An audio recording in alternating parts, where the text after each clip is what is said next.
Halo semuanya, pernah nggak sih pengen bikin dokumen yang kelihatannya pro, malah jadi frustrasi sendiri sama softwarenya? Hari ini kita bakal bongkar satu senjata rahasia yang jangan-jangan udah ada di komputer Anda, Microsoft Publisher. Yuk kita lihat gimana aplikasi ini bisa mengubah total cara Anda mendesain. Ayo ngaku, kita semua pasti pernah ngalamin ini kan? Rasanya itu frustrasi banget pas coba atur layout di pengolah kata biasa. Teks sama gambar itu seolah-olah musuhan. Geser dikit semuanya gerantakan. Bener-bener kayak lagi gulat sama dokumen, bukan lagi mendesain. Oke, kita bedah masalahnya ya. Sebenarnya masalahnya itu bukan di Anda, tapi di alat yang Anda pakai. Yuk kita pahami bareng-bareng kenapa sih pengolah kata itu seringkali bikin urusan desain jadi ribet banget. Coba bayangin deh, kalau Microsoft Word itu ibarat sungai, teksnya ngalir terus dari atas ke bawah. Nah, kalau Publisher, itu beda cerita. Anggap aja Publisher itu sebuah kanvas. Di sini, setiap elemen, mau itu teks, gambar, atau bentuk apapun, itu jadi objeknya sendiri-sendiri. Jadi Anda bisa taruh di mana aja dengan bebas dan presisi, kayak lagi nyusun puzzle. Nah, ini dia kuncinya. Perubahan pola pikir yang paling penting. Lupakan soal teks yang mengalir bebas. Di Publisher, semua elemen itu hidup di dalam kotak atau bingkainya masing-masing.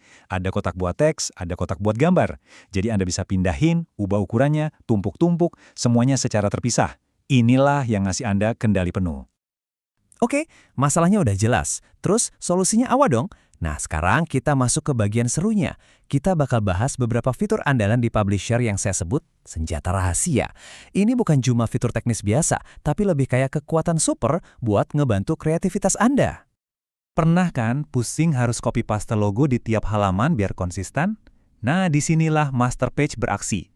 Anggap aja ini kayak cetakan atau template utama di belakang layar.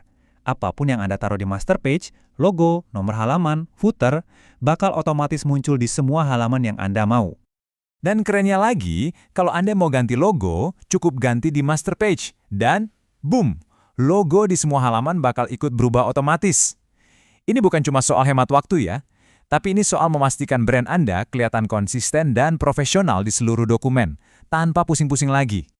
Senjata rahasia berikutnya. Links text boxes, atau kotak teks berantai. Gini deh, bayangin Anda punya artikel yang panjang banget. Kalau teksnya nggak muat di satu kolom, dengan fitur ini, teksnya itu bakal otomatis lompat dan nyambung ke kolom berikutnya. Bahkan kalau kolom berikutnya itu ada di halaman lain sekalipun. Keren kan? Ini benar-benar penyelamat banget buat bikin dokumen kayak buletin atau majalah. Coba deh bayangin, Anda hapus satu paragraf di halaman pertama. Secara otomatis, teks dari halaman kedua bakal ngalir mundur buat ngisi ruang kosong tadi. Rapi, mulus, nggak ada lagi tuh potong tempel manual yang bikin pusing. Oke, teorinya udah cukup nih. Sekarang, gimana kalau kita lihat langsung cara kerjanya? Yuk kita coba bikin buletin kantor yang kelihatan profesional dari nol. Prosesnya logis banget. Pertama, kita siapin fondasinya pakai master page. Masukin logo dan tanggal, biar semua halaman langsung konsisten. Kedua, kita tuang artikel utamanya pakai kotak teks berantai tadi. Ketiga, kita masukin gambar, dan dengan fitur text wrapping, teks bisa ngalir rapi di sekeliling gambar, bukan malah mendorongnya kemana-mana. Terakhir, kita pakai garis panduan, biar semua kolomnya lurus dan presisi. Nah, kutipan ini benar-benar merangkum semuanya. Intinya gini, Publisher itu adalah jembatan. Dia ada di tengah-tengah antara Word yang terlalu kaku buat desain, dan software kayak Adobe InDesign yang mungkin terlalu rumit atau mahal. Jadi, Publisher ini memberdayakan siapapun buat bikin materi profesional tanpa harus jadi desainer grafis dulu. Desain Anda udah jadi, keren, selamat. Tapi, tunggu dulu, jangan langsung dikirim.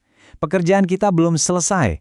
Sekarang kita masuk ke tahap yang paling penting, yang misahin antara amatir dan profesional, yaitu nyiapin file Anda untuk dunia nyata, baik itu buat dicetak atau buat versi digital.